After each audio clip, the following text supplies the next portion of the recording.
Hello again, fellow audiophiles. I am Wave Theory, and this is the Matrix Audio Element X2 Pure, a $4,450 DAC, preamp, and streamer sort of all-in-one unit. This unit was a kind loan to me from Power Holdings Inc., so thanks to Arthur over at Power Holdings Inc. for sending this over for review. Arthur has made no attempts to influence my opinion on this piece and has asked only for a fair and honest evaluation, which you are about to get. The link down in the description to Power Holdings Inc., where you can buy this piece from them if you are interested, will not be an affiliate link. They do not do an affiliate program as far as I know, so it is there only for your convenience. This piece has a lot going on in it. It is very future rich, and it's got some interesting aspects of performance that requires a little bit of unpacking. So stick around after shameless self-promotion and let's get into it. Hello. I'm one of the reasons that Wave Theory can't spend all of his money on audio gear. He wants you to know that your support is vital for keeping the channel running. So if you enjoy Wave Theory's bussin' review riz and no-cap review style, and want to encourage him to stay in the basement so I don't have to listen to his dad jokes as much, like the video and subscribe to the channel. You can also send him a donation on PayPal or sign up for the Patreon. Links are in the description. Now on to the review. This unit again has a lot going on in it, and it's a $4,450 piece, at least from Power Holdings Inc. That is the price as of the time of this filming here in very late July of 2024. Now, my takeaway on this unit is a bit mixed. I really like its feature set. I think that it can handle a wide range of system use cases, and it's also fairly ergonomically friendly and easy to use. There is one aspect of the sound, though, that I think it genuinely qualifies as a miss, as in, like, it's doing it wrong, okay? And that's in the spatial recreation and in comparison to a plethora of other DACs that I have on hand that are roughly in the same price range as this, and we'll unpack that as the review unfolds and compare this to those DACs. So my general takeaway on this is, like, even though that one aspect of sound that is in there I think is just actually wrong, like it is doing it wrong, it's not horrible, and I don't think many will notice it if they listen to this unit just on its own. But because of that one flaw in it that is going to be a deal breaker for many, myself included, but may not be for everyone else, I still think that this unit is a little bit overpriced. Great feature set, friendly ergonomics, okay, easy to use, that's what friendly ergonomics means, right? But yeah, one kind of, for me, fatal sonic flaw is my takeaway on this, which again means that it's probably an overpriced unit, which would be more comfortably priced at, say, $3,500 instead of $4,500, maybe even $3,000. All right. So let's get into all of what makes this thing tick, and let me explain those takeaways to you here in the course of the video. I'll timestamp this out as I always do, and you can move around and watch the parts that are of most relevant or of most interest to you. All right, starting off with the features. It's a long list, so let's get into that. The X2 Pure is the DAC portion of it is based around two chips of ES9039 Pro. So it is an ESS DAC, and as I understand it, it uses one of those chips per channel in a fully balanced design. It is capable of decoding PCM files up to 32-bit 768 kilohertz and DSD512. There's also full MQA decoding on it, which is becoming less and less of an issue in most of the Western world, but as I understand it, MQA-CD is fairly popular in Asia, so for those folks over there, that might be of relevance. There is a Crystec CC-HD950 clock in here, which they give you the option to defeat if you want. So through the mobile app that comes to control this, the Matrix mobile controller app that you can put on your smartphone or a tablet or what have you, in there is an option to turn on and off that internal clock. So you can run it asynchronously, which means internal clock on, or you can run it synchronously, which means internal clock off, and then the device becomes at the mercy of the clocking mechanism of whatever your external source is. So that's an interesting feature in here, and I'll comment on the sound of that here as the review unfolds as well. Okay, it is also a preamp. It's got variable output level on it. There is a remote control that comes with it. It has a bevy of digital inputs in it, which I will show you when we get to the unit tour.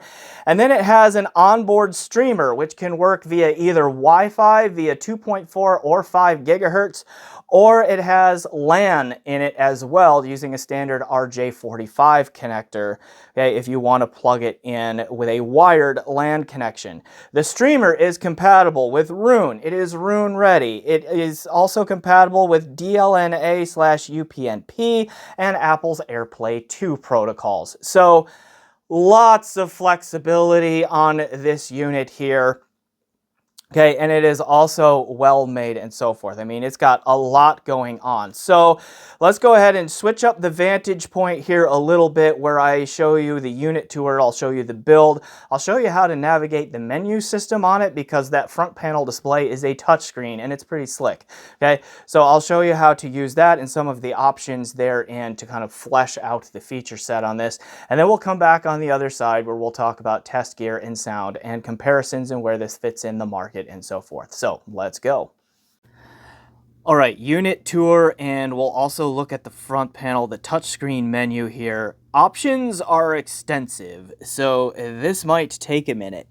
So what we see here is a pretty, I mean, when it's powered off, it's a pretty dull looking front panel where you have a, a multifunction knob here that, mutes on and off there, and then also it's a preamp, so it adjusts volume there if you want. You can also tap this button right here, okay, just to get back to the screen. All right, and then this is a touch screen. If you're on the streamer mode here, then you get transport buttons. You can go track forward, okay, and come back. There we go. All right, track backward if you want to. There's play, pause, and then you can get back into a playlist menu there if you have it. Okay, this is streaming through Roon on my home network right now, so that's why it didn't have access to a playlist. I control that elsewhere. But yeah, touchscreen interface here. And it works pretty slick. I mean, you swipe like that, and now you've got options where you can change inputs, and there are a plethora of inputs on this thing, and I will show you more of those on the back here in just a moment. We hit home to go back. Okay, swipe in again. Here are the different digital filters. There are 7 of them if I remember correctly. Yep. Minimum phase, appetizing, linear phase, fast roll off, linear phase, slow roll off, minimum phase, fast roll off. I liked number 6 the best. That's the one that I listened to the most. Okay, minimum phase, slow roll off, and you saw low dispersion there. Okay, other options in the menu, settings, you got a bunch. Like you can do, come back. Okay. You can do either LAN or Wi-Fi on this thing. It supports both 2.4 and 5 gigahertz. I don't need it to check for updates, but there you see the build that I'm using. It's the most up-to-date one. Okay, the touchscreen is a little bit on the sensitive side though, so it can at times get you somewhere you don't really want to go. Okay, but a bunch of stuff going on in here. Right, all that, and then of course when you're in streamer mode, then you get track information, sampling rate info, all of that going on. If you use one of the other digital inputs, you don't get that nice colorful picture going on there. You can see album art, okay, all of that sort of thing. So I mean, it's a nice looking front panel. It's a slick little interface, other than just a little bit of overall sensitivity of the touchscreen can sometimes land you in a place you don't want to be. Remote control, we'll look at that while we're here. It's fairly extensive and full-featured. okay, on there. This is, I believe, Matrix's RM4 unit. You see transport controls, you see mute on and off, you've got volume control here, you get direct access to the inputs here, except for optical and coax inputs. You got to hit those twice because there are two of them, so once you hit optical or coax, it cycles through them. You get some programmable buttons on here that will do whatever you want to on it, and then you've got like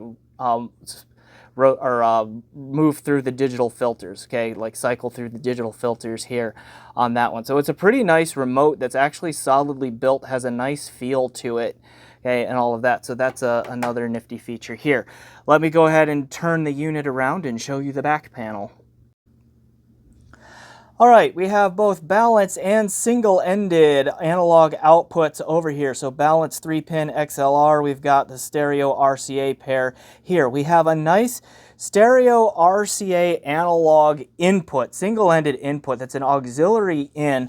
I think this is a nice feature. If you have a turntable, you can connect your turntable preamp to this, and then you can route that through and use like all of the nice features and just get everything into one box. Okay, on that, so that's cool. Here we see two pair here. We've got two SPDIF RCA coaxial inputs on here, and two fiber optic Toast-Link SPDIF inputs on there as well. We are not done yet. Extensive list of connections here. We have I2S input on this HDMI style connector, and then this is HDMI audio return channel, or HDMI ARC. So that's for connecting to a TV, a television that has HDMI ARC connections on it, so that if you have something like a smart TV and you connect it that way, you can get the audio from the TV's internal apps or whatever, internal streaming apps like Netflix, Prime, Hulu, Apple, whatever the case may be, routed through there and use that. So pretty good integration on the video side there too. However, this will only accept PCM files up to 24-bit, 192 kilohertz. You cannot run a multi-channel bit stream signal through there, so you can't just intercept a bit stream signal from your Blu-ray player, for example, in there and expect to get any kind of meaningful sound. It's got to be two-channel PCM coming in. USB audio input. Pretty sure this right here is for USB power, if you want to power an external USB device. Here we have the Ethernet connection, RJ45 for LAN, and then we've got the Wi-Fi antenna right here. We have 12-volt trigger out and in, and then of course the standard power input here. Fairly busy back panel, lots of things to connect to. So I mean, you've got a lot of system flexibility options here because you have, let's see, these count as 1 together, and then 2, 3, 4, 5, 6, 7, 8. Okay, is that, let's see, well, I probably miscounted. 1 together, 2, 3, 4, 5, 6, 7, 8, yeah. 8 digital inputs plus an analog input on there. So a lot of system flexibility. Now, the build of the unit, okay, I think we can power it down here. There's the standby. Let's throw that. And then let's unplug this. The unit is well made, right? It's got a nice aluminum covering on it. We've got some venting and just some cool aesthetic going on here on the side. Okay, the feet on the bottom of the unit are called out as being special and noise isolating. That's something I talk about on the website. I mean, read the website on this thing because it is just feature packed. Okay, lots to talk about there. And this front panel is kind of reflective. You're probably seeing my knee right here. You're welcome. Okay, so it's a well-built unit. The feel of this, it's a little bit clicky. Okay, just a little bit clicky, but not too bad. It turns pretty freely, but because it clicks, you can tell how far you turn it. It's a push button too. All right, and then, standby on off here. I really have no complaints about the build. It runs warm, but not super hot, just kind of a mild temp, okay, and all of that. And again, it's loaded with features. It's got lots of good stuff in it. All right, so there's the unit tour. Come on, focus. Let's get back to me on camera talking about other things. So as we transition to talking about the sound and the place of the X2 Pure in the market, let's talk about the gear that I used alongside to test this with. Now, this being a DAC and a streamer, we might have some 2-channel fans out there. I am mostly a headphone user, so most of the gear that I used would have been headphone based. All right, so sourcing this, I connected this via both Wi-Fi and LAN to my local area network here in my house, and I used it as a Rune endpoint for the streamer on there, which would have involved using lossless or high-res FLAC files or DSD files, either locally from Rune or streaming those FLAC files over Qobuz again through Rune. So that's how I checked the streaming performance, and honestly used this piece a lot there because it's very easy to use it in that way. I also checked the quality from the various digital inputs using a Sonor Ultra Rendu streamer, also as a Rune endpoint, routed through a Singer SU6 DDC, and then connected this device to the Singer SU6 either using SPDIF coaxial connections or using I2S. Okay. I also connected the Toastlink fiber optic input, at least one of them, directly to the Toastlink output on the motherboard of my desktop PC, which is a custom build unit. They're running Windows 10 as its operating system, and that was mostly to use for system sounds, YouTube videos, you know, that sort of thing. Okay. It is then downstream from that, amplifiers that this was plugged into.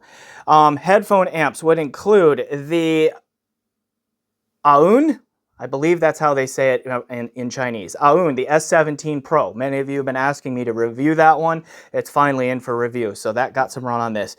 The Hi-Fiman Golden Wave Prelude headphone amp, which I have a review for, link down in the description, also on this. And then a friend lent me the Nimbus HPA US5, really high-end headphone amp that got some run on this as well. And so those would have all been used via the balanced outputs, using balanced connections on this to check it that way. I did check the single-ended output on this by routing it through the LTA MZ3, which is here on a very extended loan from a friend of the channel, so thanks to that friend of the channel. And I did that because I wanted to compare the single-ended performance of this not only to its own balanced output, but also to my Cord Hugo 2 with its matching 2Go streamer, which is all a single-ended device, and one of the reasons that I keep it around is because it is a high-quality single-ended output. So we need to talk about the difference between balanced output and single-ended output performance on the matrix here as well, and we will get to that in due time. Headphones used for evaluation. Primarily there were 4 of them just because I trust them to tell me the truth when I do my evaluations. So those would be 2 Hi-Fimans, the HE1000 SE and the Susvara, the Focal Utopia, the original version, and then also the Headphone 2, which came back in after it went on a reviewer tour, and so that hopefully will be here for a while. We'll see how that goes, but I was able to listen to that with this too. And those 4 headphones, I use them. They are all slightly different, but they are all great reference pieces that I trust to tell me and be honest with me about what's going on in the signal chain. The Utopia is the one where if there's a problem in the signal chain, it's the one that announces it the most loudly. The Susvara pulls out everything that's in the signal chain, basically, presents it in a little bit more nice fashion and all that. And then the other 2, the Hexi and the Headphone 2, I think are just a little bit more accessible for a lot of people, so I think make good references in that way. Okay, now, with all of that said, before we fully transition to sound, I'm also going to talk about which digital filter I ended up using here, and then also the synchronous versus asynchronous clock. So in other words, do you use the internal Crystec clock chip, okay, which is called the asynchronous mode, or do you bypass that and use the external, the clocking of whatever your external source is, and that would be what they call synchronous mode. And here's where I am on those. I preferred the async mode, or using the internal Crystek clock chip on this. To me, that sounded a little bit more natural in timbre, a little bit more accurate in terms of the spatial presentation, closer to accuracy on the spatial presentation. And we'll talk about why I say that here in a little bit. And also just generally a little less veiled and a little bit more like lively and dynamic than the synchronous mode. I thought the synchronous mode was just a little bit softer, maybe not quite as resolving, and it just overall was just not as natural or as pleasant to my ear. That was using the streamer. And once I determined all of that, I basically just stuck with the async, trusting the internal clock on this to do the work. And so that's what the rest of the review and sound impressions are going to be based on. All right. There are 7 digital filters on this, as I showed you in the unit tour, and I ended up sticking with the linear phase slow roll-off, I think is the one that I did there. It's filter number 6. Apologies if I used the wrong name. What I found with the digital filters on this one is they do change the sound. They really don't change the overall tonal presentation of the DAC very much. Little tiny changes here and there, but it's not a big tonality changer, all that. You might get just a little bit more treble smoothness, which some will perceive as a bit smoother treble tonality. I'm on the fence as to whether or not that's a tonality thing or not, but it is something that varies a little bit from filter to filter. So if you find the treble on this to be a little bit too sharp for you, play with the filters and you might get it to smooth out a little bit. But what I found the digital filters to do on this mostly was just move the DAC on the wet-dry spectrum. Okay, what do I mean by that? If the trailing ends of tones kind of blend into the attacks of a subsequent tone, that's normally referred to as a wet sound. And then if the trailing ends of tones get a more firm end before the attack of a subsequent tone, that's considered more of a dry sound. So a wet sound is more blended together and kind of flowing, all that, whereas a dry sound is more like discretized, a little bit more discrete in its sound, so it can, in the extreme, sound a little bit chalky. Okay? Truth is most people don't prefer either extreme wet or extreme dry in their sound. They like it somewhere in the middle. So what the digital filters on this unit do to my ear is they just move the DAC's sound on the wet-dry spectrum mostly. And I found that the filter number 6, the one that I settled on here, was the one that struck the most natural balance to my ear of balancing the wet and the dry. So that's what I ran with for my sonic evaluations of this piece. Okay. What is my sonic evaluation? Let's get into that. And it's mostly good, except for one area where I think it makes it, again, a deal breaker for me. So, the perceived frequency response on this unit. So in other words, it's overall tonality. Big picture, what does it sound like?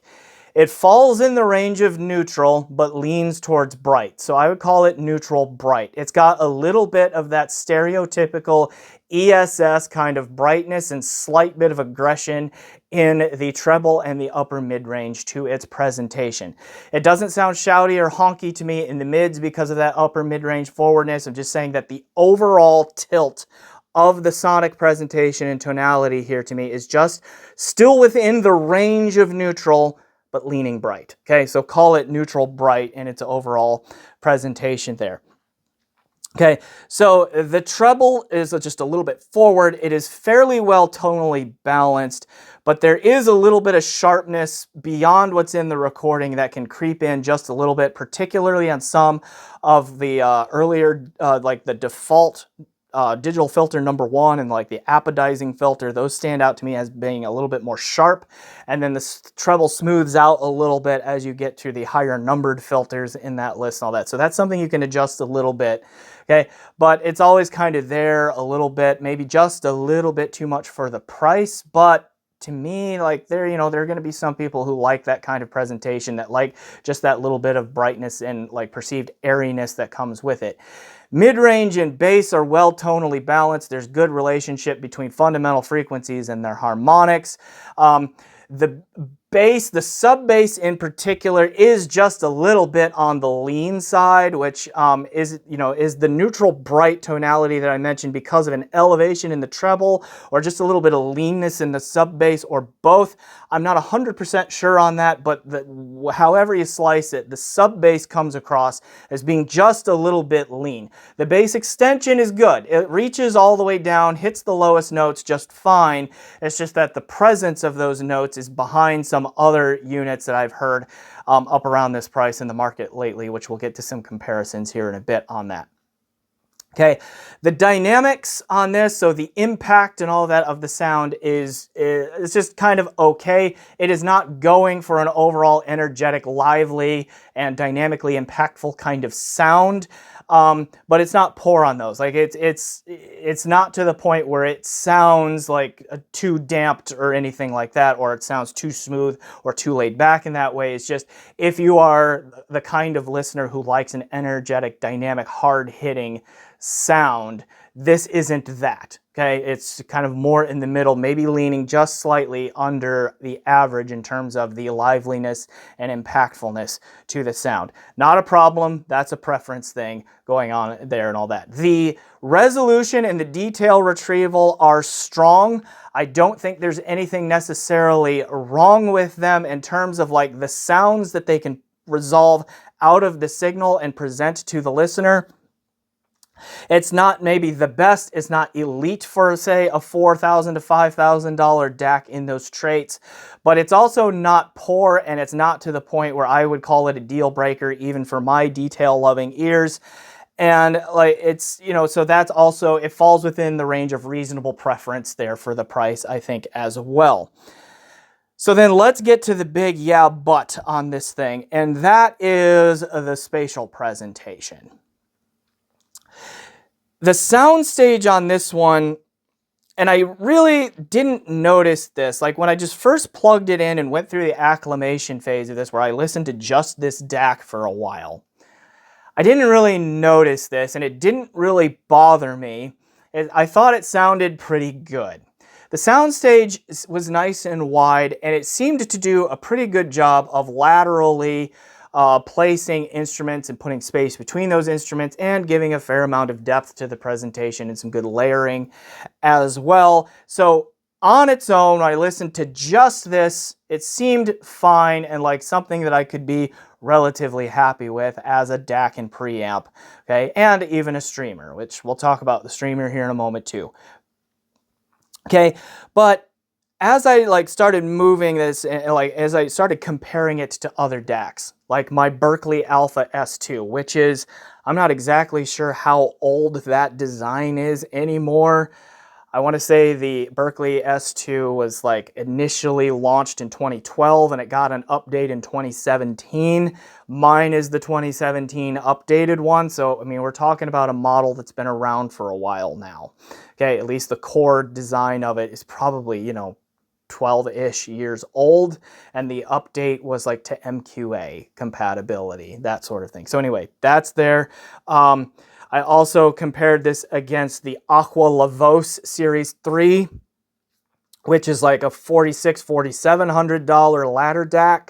Okay, and then also I got back out the Ferrum WANDLA with its Hypsos power supply, which those two together are about 4,000 USD.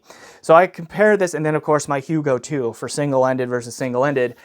And so I compared this to those pieces there, and one thing that I noticed about this spatial presentation on the Matrix, in comparison to all of those, is that it keeps the width. The absolute boundaries of the soundstage are pretty wide, but then it does this weird thing where it takes 95-ish% of the sound and kind of squishes it towards the center.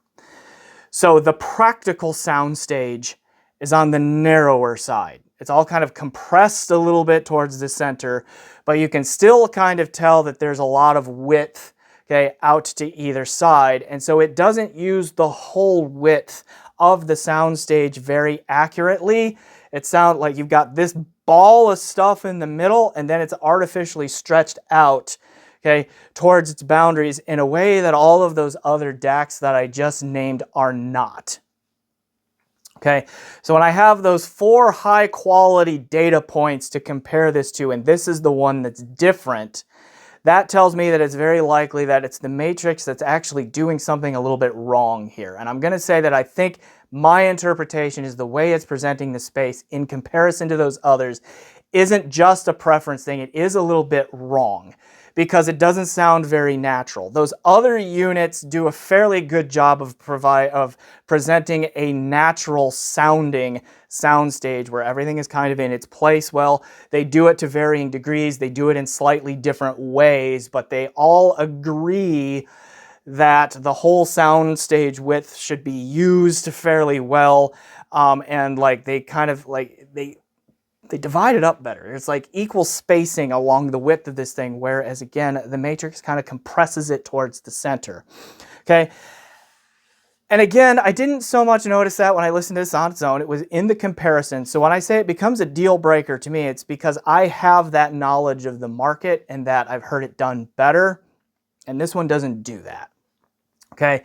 And so that's why I say, like, it's just hard for me to say, yeah, $4,500, get this one, because I know that it just does something a little bit weird there that is unnatural. And again, I don't think it's correct. Okay, I think the others are closer to the correct, where correct is defined as being the most convincingly real, okay, or at least more convincingly real in how they do it. Okay. Now, that to me is a good transition then into talking about the performance of the streamer in this versus its digital inputs.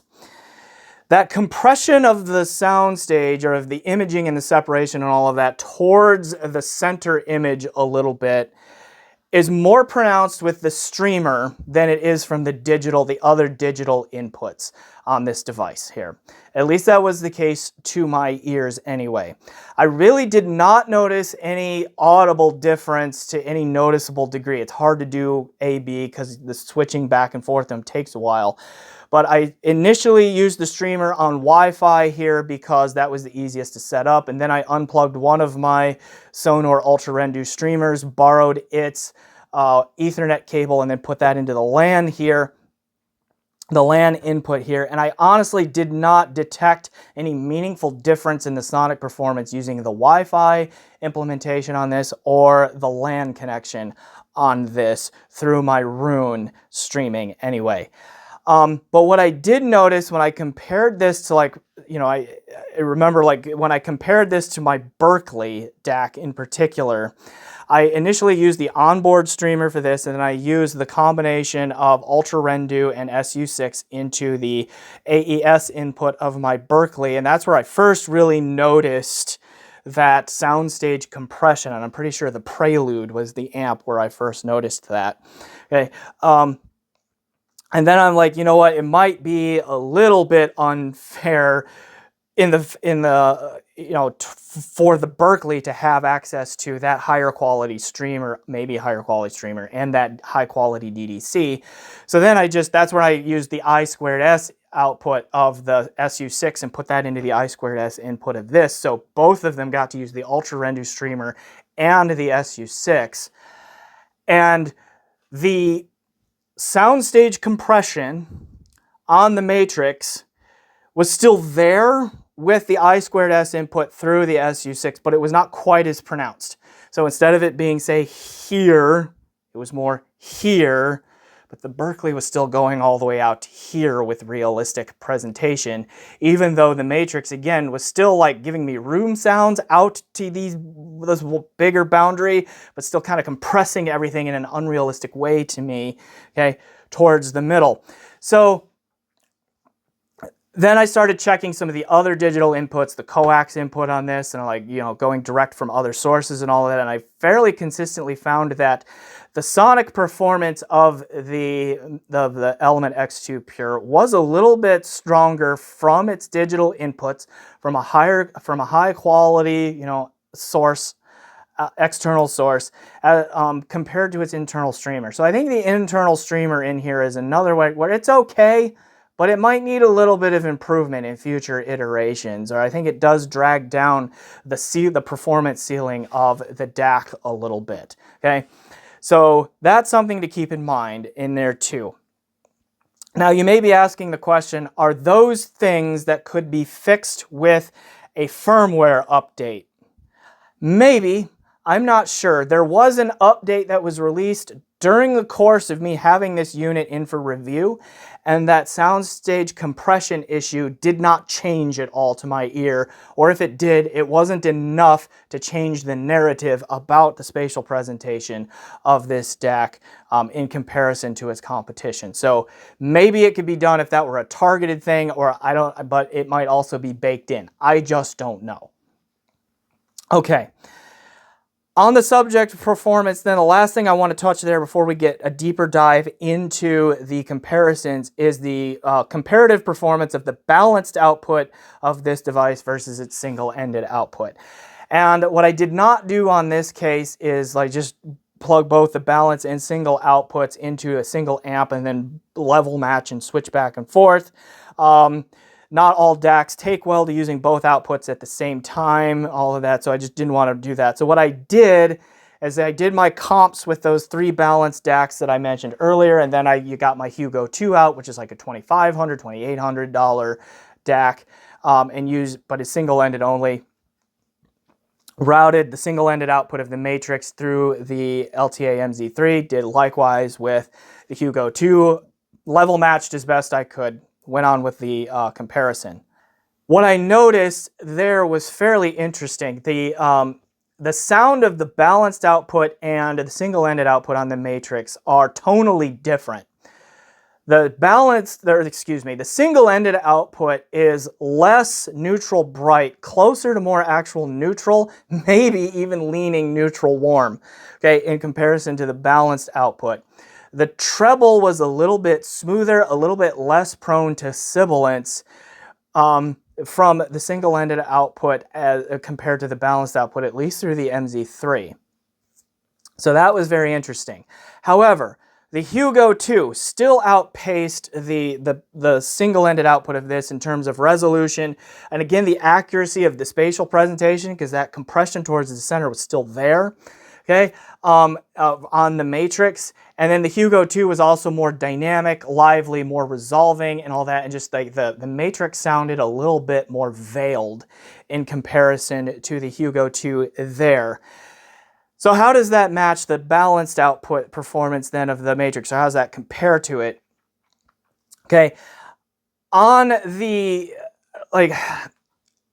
in comparison to the Berkeley Alpha, the Aquila Voce, the Ferrum WANDLA, and all of that, the balanced output of the Matrix I thought was pretty much right there with those units in terms of detail retrieval, in terms of texturing, and that sort of thing. It was like right there with those units, and from a technical level. The thing that it was doing was it was compressing that soundstage, so it just sounded a little bit more cluttered and not as well spatially separated, okay, as those others. But it was otherwise like pretty close in performance other than that thing. Whereas with the single-ended output, that was noticeably behind what the Hugo 2 was giving me. So I think there is a fair performance gap there between the balanced and the single-ended outputs, because I know the Berkeley and the WANDLA in particular outpaced the Hugo 2 in overall performance, and so I imagine the Voce does as well, because it seems to be there at least step for step with the WANDLA and the Berkeley, okay, in terms of its technicalities and all of that. So that to me tells me that there is a difference in the quality of the single-ended output versus the balanced output here, which is very common with DACs that have both, honestly. So use the balanced output if you're going to get this, okay, I would say. Okay, a little bit deeper dive then into those comparisons with the other DACs that I mentioned. And the differences to me really comes to the spatial presentation difference should be clear. I think all of those other DACs that I made are more realistic in where they and how they present space, where instruments are, and all of that is just more natural, real, and believable to me. And that, again, that kind of compression towards the center of everything here with this, the spatial presentation on the matrix, to me, is the one thing that I'm like, yeah, I don't think that's right. Okay. But outside of that, to my ears, the Berkeley, the Hugo 2, and the Ferrum WANDLA do a better job of getting closer to true neutral in their tonality, whereas the Matrix is a little bit neutral bright, at least from its balanced outputs, arguably neutral warm from its single-ended output. The Voce is slightly V-shaped to my ear, still mostly neutral, but got a little bit of V going where the treble seems to be up a little bit higher and the sub bass really slams a lot on that one, which creates the perception of a little bit more bass presence too. So those are some tonal differences there. I do think that the Berkeley and the Voce in particular are slightly more resolving than, if we're talking balanced output versus balanced outputs, okay, are slightly more resolving than the Matrix X2 Pure. The WANDLA is it's pretty close to the WANDLA, so it's kind of right there, I think, in terms of detail retrieval and resolution. There and there. But I also think that like the Voce especially, and also the Berkeley and the Hugo 2, those three are far more dynamically energetic and impactful. So if you like a sound that's going to hit you a bit, if you like a sound that's going to give you a real nice snap to the snare drums and that sort of thing, those three would be a better option than this one. I think this one and the WANDLA are more in line with each other in terms of their dynamic presentation on there, if that is of interest to you. Okay. So then let's kind of wrap this up and come back and talk about value and where this thing fits in the market and why I think this is a little bit overpriced. For $4,500, and I tried this, for $4,500 you can get the Ferrum WANDLA and Hypsos power supply stack. Okay, that's about just shy of $4,000 MSRP on its own. And then you can get an Allo USB bridge. Get it preset to be like Rune ready and all of that, and that's about, and it's matching, or at least Allo's Shanty power supply together for about $400. So that's $4,400 in total there, and so that's right about the price of the Matrix, where you get at least a LAN streamer, and then like feature set to feature set, the WANDLA offers variable output, so it can be a preamp as well. It has not quite as many digital inputs, but it has at least one of every kind of digital input, save the streamer, that the Matrix has on it, and it's also an ESS-based DAC, just like this one is. So you add the LAN-based USB bridge streamer to it, $4,400, and you have a stack that has a very comparable feature set to the Matrix, and to my ears, the Ferrum plus the Allo USB bridge sounds better, right? More accurate spatial presentation in particular, which just leads to an overall more natural, real, and convincing kind of sound on it. I mean, they're pretty much even everywhere else in terms of resolution, detail retrieval, dynamic impact, so on and so forth. Both units come with a remote control and all of that. So that tells me that yes, the Matrix puts them all in one box, but it does with a little bit of compromised performance. So, I mean, that's one of those things where it's like, on my all-in-one standard of, I ask the question, can I assemble a separate stack that matches the all-in-one for performance or does better and comes reasonably close on features and ergonomics? And I think that Ferrum stack with the USB bridge does so in comparison here.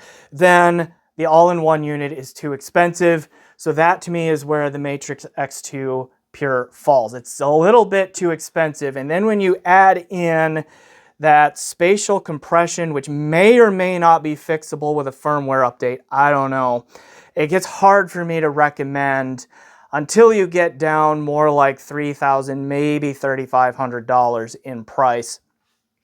Then I could see it. Okay, especially if you can live with that slight compression, if that's not going to bother you. It is going to bother me because I know like so many other DACs that I've heard don't do that. Okay, so that's why I say I think it gets it wrong on that one. Okay, but that's my takeaway on this. It's not outright bad, other than arguably that spatial presentation, and it just is a little bit overpriced. Okay, as a result. So I will go ahead and leave it there. I am Wave Theory. This has been my review of the Matrix Element X2 Pure DAC preamp and streamer all in one unit. Please remember to like this video if you have not yet, subscribe to the channel if you have not yet. Leave a comment down below to have a conversation about this piece, but be nice to each other, okay, and to me. As always, check out my PayPal and my Patreon and look for ways to support the channel. So thanks again for watching, and as always, enjoy the music.